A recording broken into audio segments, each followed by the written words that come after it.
സുഹൃത്തുക്കളെ, ഒരു content creator എന്ന നിലയിൽ നമ്മൾ പ്രൊഡ്യൂസ് ചെയ്യുന്ന കണ്ടന്റിൻ്റെ ഓഡിയോയ്ക്കും വീഡിയോയ്ക്കും നമ്മൾ ഒരേപോലെ ശ്രദ്ധ കൊടുക്കുകയാണെന്നുണ്ടെങ്കിൽ മാത്രമേ നമ്മൾ പ്രൊഡ്യൂസ് ചെയ്യുന്ന കണ്ടന്റിന് പ്രേക്ഷക ശ്രദ്ധ പിടിച്ചു പറ്റാൻ വേണ്ടി സാധിക്കത്തുള്ളൂ. നമ്മൾ വളരെ എക്സ്പീരിയൻസ്ഡ് ആയിട്ടുള്ള പല യൂട്യൂബേഴ്സിൻ്റെ ചാനൽസും അനലൈസ് ചെയ്യണമെന്നുണ്ടെങ്കിൽ നമുക്ക് മനസ്സിലാക്കാൻ വേണ്ടി സാധിക്കുന്നത് അവർ ഓഡിയോ സെപ്പറേറ്റ് ആയിട്ടുമായിരിക്കും റെക്കോർഡ് ചെയ്യുന്നത്, അതേപോലെ തന്നെ വീഡിയോ സെപ്പറേറ്റ് ആയിട്ടുമായിരിക്കും റെക്കോർഡ് ചെയ്യുന്നത്.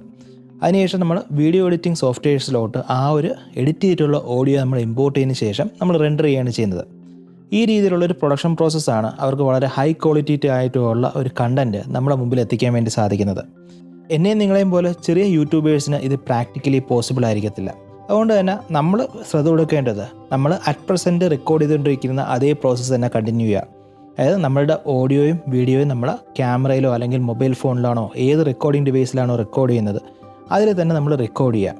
ആ ഒരു റെക്കോർഡിങ്ങിന് ശേഷം എഡിറ്റിംഗ് സ്റ്റേജ് എത്തുന്ന സമയത്ത് നമ്മൾ റെക്കോർഡ് ചെയ്തിട്ടുള്ള വീഡിയോയിൽ നിന്നും ആ ഒരു ഓഡിയോയെ നമ്മൾ സെപ്പറേറ്റ് ചെയ്തെടുത്തതിന് ശേഷം ആ ഓഡിയോയെ നമുക്ക് ഓഡിയോ എഡിറ്റിംഗ് സോഫ്റ്റ്വെയർസ് ഉപയോഗിച്ചിട്ടും ഫർദറായിട്ട് എഡിറ്റ് ചെയ്തതിന് ശേഷം എൻഹാൻസ് ചെയ്യാം. ആ ഒരു പ്രോസസ്സ് ഞാൻ എങ്ങനെയാണ് ചെയ്യുന്നതെന്നാണ് ഇന്ന് ഞാൻ നിങ്ങളുടെ മുമ്പിൽ പ്രസൻറ്റ് ചെയ്യുന്നത്. അപ്പോഴേക്കും നമുക്കിനി നമ്മളെ ടോപ്പിക്കിലോട്ട് തന്നെ പോവാം. നമ്മളൊരു കണ്ടന്റ് ക്രിയേറ്റർ ആവുന്ന സമയത്ത് നമുക്ക് അറ്റ്ലീസ്റ്റ് ഒരു വീഡിയോ എഡിറ്റിംഗ് സോഫ്റ്റ്വെയറിനെ കുറിച്ചും ഒരു ഓഡിയോ എഡിറ്റിംഗ് സോഫ്റ്റ്വെയറിനെ കുറിച്ചും ഏകദേശം ഒരു ധാരണ ഉണ്ടായിരിക്കണം. ഇപ്പോഴേ ഞാൻ എൻ്റെ ഓഡിയോ എഡിറ്റിങ്ങിന് വേണ്ടി ഉപയോഗിക്കുന്നത് Audacity എന്ന് പറയുന്ന സോഫ്റ്റ്വെയറാണ്. ഇതൊരു ഫ്രീവെയർ ആയിട്ടുള്ളൊരു സോഫ്റ്റ്വെയറാണ്. ഞാൻ എന്തുകൊണ്ടാണ് Audacityയെ കൂടുതലായിട്ടും ഡിപ്പെൻഡ് ചെയ്യുന്നത് ചോദിച്ചു കഴിഞ്ഞാൽ മാർക്കറ്റിൽ വളരെ അഡ്വാൻസ് ആയിട്ടുള്ള Adobe Audition എന്ന് പറയുന്ന സോഫ്റ്റ്വെയർസ് എല്ലാം ഉണ്ട്. ഇതെല്ലാം തന്നെ ഒരു മൂവി മേക്കിംഗ് അല്ലെങ്കിൽ ആ രീതിയിലുള്ള ഫീച്ചേഴ്സും കാര്യങ്ങളെല്ലാം ഉള്ളതാണ്. അതുകൊണ്ട് തന്നെ അത് പഠിച്ചെടുക്കുന്നതിന് വേണ്ടി നമുക്ക് വളരെയധികം സമയമെടുക്കും. അതേസമയത്ത് Audacity എന്ന് പറഞ്ഞാൽ പോഡ്കാസ്റ്റേഴ്സ് അതേപോലെ തന്നെ ഹോം സ്റ്റുഡിയോ സെറ്റപ്പിലുള്ള എന്നെയും നിങ്ങളെയും പോലെയുള്ളവരെ ഉദ്ദേശിച്ചുകൊണ്ട് ഡെവലപ്പ് ചെയ്തിട്ടുള്ളൊരു ഫ്രീവെയർ ആയിട്ടുള്ളൊരു സോഫ്റ്റ്വെയറാണ്.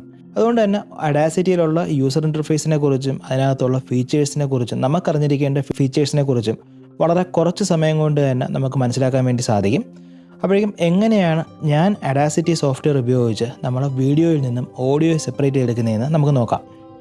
അപ്പോഴേക്കും നമ്മൾ ആദ്യമേ തന്നെ ചെയ്യാനുള്ളത് Audacityയുടെ വെബ്സൈറ്റിൽ നിന്നും ലേറ്റസ്റ്റ് വേർഷനായിട്ടുള്ള സോഫ്റ്റ്വെയർ നമ്മുടെ കമ്പ്യൂട്ടറിൽ ഇൻസ്റ്റാൾ ചെയ്യുക എന്നുള്ളതാണ്. ഈ ഒരു exe ഫയലിൻ്റെ ഇൻസ്റ്റലേഷൻ വളരെ സ്ട്രെയിറ്റ് ഫോർവേഡ് ആയിട്ടുള്ളൊരു പ്രോസസ്സാണ്. കമ്പ്യൂട്ടർ ഉപയോഗിക്കാൻ അറിയാവുന്ന ആർക്കും ഒരു ബുദ്ധിമുട്ടും കൂടാതെ തന്നെ ഈ ഒരു exe ഫയൽ നമ്മുടെ കമ്പ്യൂട്ടറിൽ ഇൻസ്റ്റാൾ ചെയ്യാൻ വേണ്ടി സാധിക്കും. അങ്ങനെ നമ്മൾ Audacityയുടെ സോഫ്റ്റ്വെയർ നമ്മുടെ കമ്പ്യൂട്ടറിൽ ഇൻസ്റ്റാൾ ചെയ്തതിന് ശേഷം നമ്മൾ റെക്കോർഡ് ചെയ്തിരിക്കുന്ന വീഡിയോയിൽ നിന്നും ഓഡിയോ എക്സ്ട്രാക്ട് ചെയ്യുന്നതിന് വേണ്ടി Audacityയിലോട്ട് നമ്മൾ ആ ഒരു വീഡിയോ ഫയലിനെ ഡ്രാഗ് ആൻഡ് ഡ്രോപ്പ് ചെയ്യുന്ന സമയത്ത് നമുക്കൊരു എറർ മെസ്സേജ് കാണാൻ വേണ്ടി സാധിക്കും. ആ ഒരു എറർ മെസ്സേജ് നമ്മൾ വായിച്ച് നോക്കുന്ന സമയത്ത് നമുക്ക് മനസ്സിലാക്കാൻ വേണ്ടി സാധിക്കുന്നത് FFmpeg ഓഡിയോ ലൈബ്രറിയുടെ പ്രസൻസ് ഇല്ലാത്തതുകൊണ്ട് നമുക്ക് MP4 ഫയൽ Audacity സോഫ്റ്റ്വെയറിൽ ഓപ്പൺ ചെയ്യാൻ വേണ്ടി സാധിക്കത്തില്ല എന്നുള്ളതാണ്.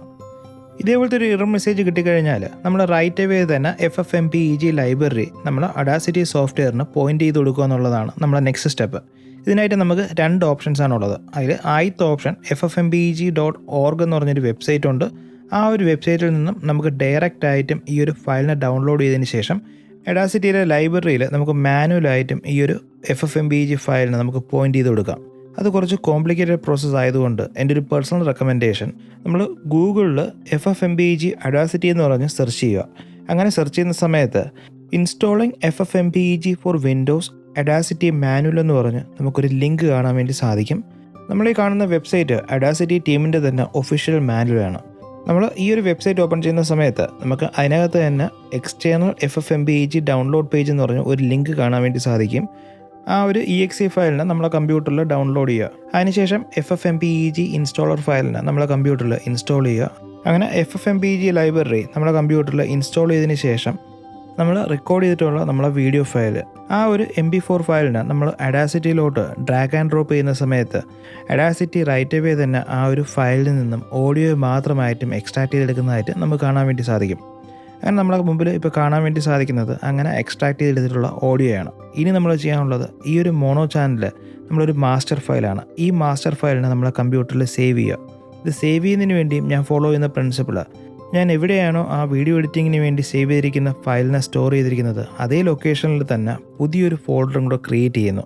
ആ ഒരു ഫോൾഡറിന് ഓഡിയോ എന്നുള്ള പേര് കൊടുത്തതിന് ശേഷം ആ ഒരു ഫോൾഡറിലാണ് ഞാൻ ഈ ഒരു മാസ്റ്റർ ഫയലിനെ സേവ് ചെയ്യുന്നത്. അപ്പോഴേക്കും നമുക്ക് Audacityയിൽ ഒരു ഫയൽ സേവ് ചെയ്യുന്ന സമയത്ത് നമുക്ക് ഫയൽ മെനുവിൽ പോവുക. അതിനുശേഷം സേവ് പ്രൊജക്റ്റ് എന്ന് പറഞ്ഞൊരു ഓപ്ഷൻ കാണാൻ വേണ്ടി സാധിക്കും. നമ്മൾ സേവ് പ്രൊജക്റ്റ് എന്ന് പറഞ്ഞൊരു ഓപ്ഷനിൽ ക്ലിക്ക് ചെയ്യുക. അങ്ങനെ ക്ലിക്ക് ചെയ്യുന്ന സമയത്ത് നമുക്ക് AUP3 എന്ന് പറഞ്ഞ ഒരു എക്സ്റ്റൻഷനിൽ ഒരു ഫയൽ നെയിമോട് കൂടിയായിരിക്കും നമ്മൾ പ്രോജക്റ്റ് ഫയൽ സേവ് ആവുന്നത്. നമ്മൾ പ്രത്യേകം മനസ്സിലാക്കാനുള്ളത് AUP3 ഒരു കാരണവശാലും ഒരു വീഡിയോ എഡിറ്റിംഗ് സോഫ്റ്റ്വെയർസിലും ഓപ്പൺ ആവത്തില്ല. ഇനി നമുക്ക് ഫർദർ ആയിട്ടുള്ള ഓഡിയോ എഡിറ്റിങ്ങിന് ശേഷം ഈ ഒരു ഫയലിനെ എങ്ങനെ നമുക്ക് നമ്മുടെ വീഡിയോ എഡിറ്റിംഗ് പ്ലാറ്റ്ഫോമിലോട്ട് കൊണ്ടുവരാമെന്ന് നോക്കാം. അതിനായിട്ട് നമ്മൾ ചെയ്യേണ്ടത്, നമ്മൾ ഈ ഒരു ഓഡിയോ ഫയലിൽ ക്ലിക്ക് ചെയ്യുക, അതിനുശേഷം ഫയലിൽ പോവുക, അതിനുശേഷം എക്സ്പോർട്ട് എന്നുള്ള ഓപ്ഷൻ നമുക്ക് കാണാൻ വേണ്ടി സാധിക്കും. ആ ഒരു എക്സ്പോർട്ട് ഓപ്ഷനിൽ നമുക്ക് ഫെമിലറൈസ് ആയിട്ടുള്ള 2 എക്സ്റ്റൻഷൻസ് കാണാൻ വേണ്ടി സാധിക്കും. അതിൽ ഒന്ന് MP3 ആണ്, രണ്ടാമത്തത് വേവ് ഫോർമാറ്റാണ്. എൻ്റെ ഒരു പേഴ്സണൽ റെക്കമെൻഡേഷൻ നമ്മൾ വേവ് ഫോർമാറ്റിൽ സേവ് ചെയ്യുക എന്നുള്ളതാണ്.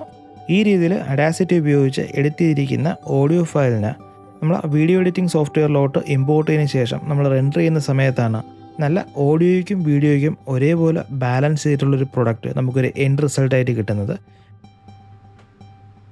ഒരു ഓഡിയോ എഡിറ്റിംഗ് സോഫ്റ്റ്വെയറിനെ കുറിച്ചും ഏകദേശം ഒരു ധാരണ ഉണ്ടായിരിക്കണം. ഇപ്പോഴേ ഞാൻ എൻ്റെ ഓഡിയോ എഡിറ്റിങ്ങിന് വേണ്ടി ഉപയോഗിക്കുന്നത് Audacity എന്ന് പറയുന്ന സോഫ്റ്റ്വെയറാണ്. അപ്പോൾ ഇനി എങ്ങനെയാണ് ഫർദർ എഡിറ്റിംഗ് എന്നുള്ളത് ഇനി വരുന്ന വീഡിയോസിൽ നമുക്ക് കൂടുതലായിട്ടും ഡിസ്കസ് ചെയ്യാം. അപ്പോൾ നിങ്ങൾക്ക് ഇന്നത്തെ വീഡിയോ ഏതെങ്കിലും രീതിയിൽ ഉപകാരപ്രദമായിട്ടുണ്ടെന്നുണ്ടെങ്കിൽ തീർച്ചയായിട്ടും ഈ ചാനൽ സബ്സ്ക്രൈബ് ചെയ്യാൻ വേണ്ടി ശ്രമിക്കണം. അപ്പോൾ നമുക്ക് ഉടനെ തന്നെ പുതിയൊരു വീഡിയോയിൽ കാണാം. Bye for now.